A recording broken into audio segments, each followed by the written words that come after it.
Killer scheduled to appear for early release from prison, and I've gathered today a number of people whose lives were directly, recently affected by this killer. Lenore Ellis, the mother, Chris Spack, and her friend, close friend Claire Parrish is here as well. Chris's brothers Tim Ellis and John Ellis are with us today. Julie Legnetto, who is the sister of Chris Spack, is here. Where's Julie? Right here, Cindy, thank you. Also involved in this accident, Bradley Leyburn was injured. He is here with his family as well, his wife Jennifer. The first victim of this driver, William LeVea, was Patrick Walton. He is here with his mother Stacy and father. Where is he? Oh, I'm sorry, Andrew Corbett is here. He was hit actually over in Onondaga County, the first victim on this evening, in a separate matter. And then, Pat Walton, who was following behind LeVea, who was following behind Chris Spack's truck, and who ended up striking the shell of his cab after he'd been ejected from it, is also with us today, with his father. This defendant's actions have forever changed entire families and, in fact, our entire community. In November 2009, a highly intoxicated 79-year-old William LeVea ended the life of a 41-year-old man, leaving his young children without their father, brothers without their brother, children with, mother without their son, loved ones all suffering. In fact, LeVea left this entire community reeling. He injured others as well. Bradley Leyburn suffered serious physical injury, and there are a multitude of people who were involved in the emergency response to this accident who will never forget the psychological impact that this defendant's actions have wreaked on this community. I know I speak for all who are gathered here today and many who join us in spirit. We take great offense at the focus being placed on this defendant's needs or wants. How we can make this killer more comfortable. Frankly, I do not believe he should suffer unduly. I also believe that prison was not meant to be a country club. William LeVea's family, my concern is not for this convicted killer, but for the victims' families and the rest of us in our community. We need to make sure that this defendant is never given an opportunity to get behind the wheel of a vehicle again. William LeVea's family is asked to be entrusted with his management and our safety. Yet his family knew he was drinking that day. They saw him get behind a wheel and go the wrong direction. They even worried enough to call the police to see if he'd been in an accident.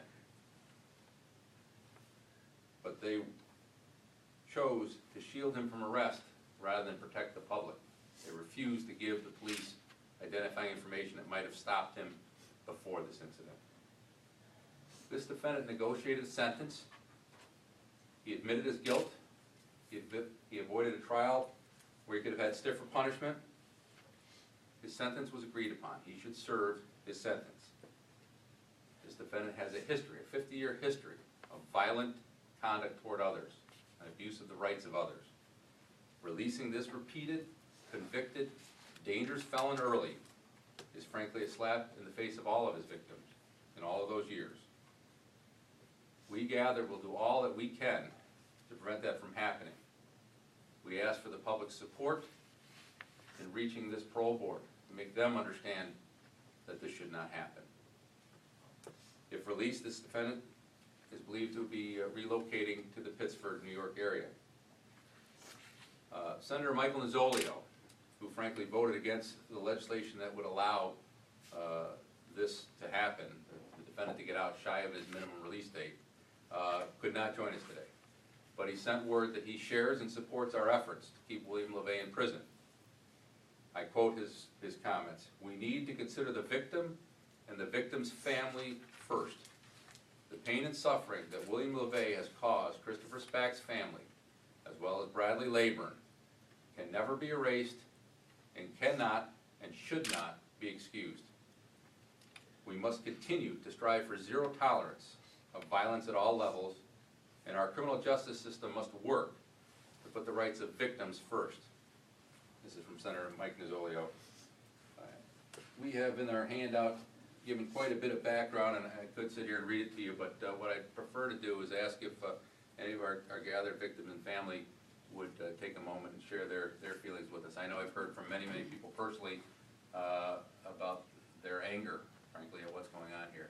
I don't know if you want to go first. Go ahead. Please tell them your name. My name is Tim Ellis, brother of Chris Spack.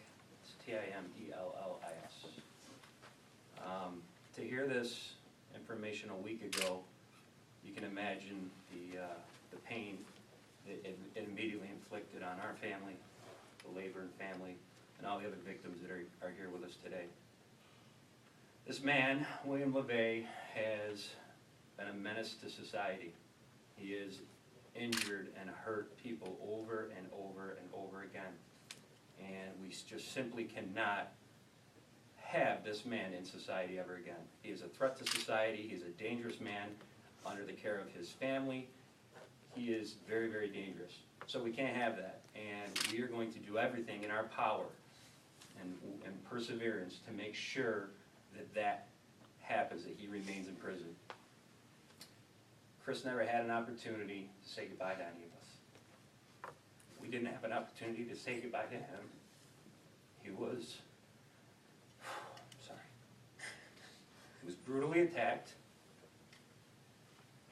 on a November night, simply moving amongst his travels.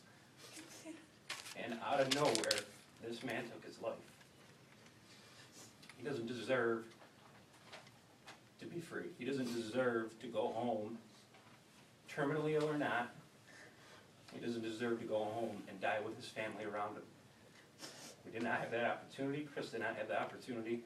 We stand here united in support of Chris, and we're here to fight for Chris. And although we can't go to the parole board hearing, we're certainly going to make sure that they hear us. And we appreciate everything the media outlet has done for us, the community has done for us. People have rallied behind us, and that's all we can ask for at this time, and we appreciate that.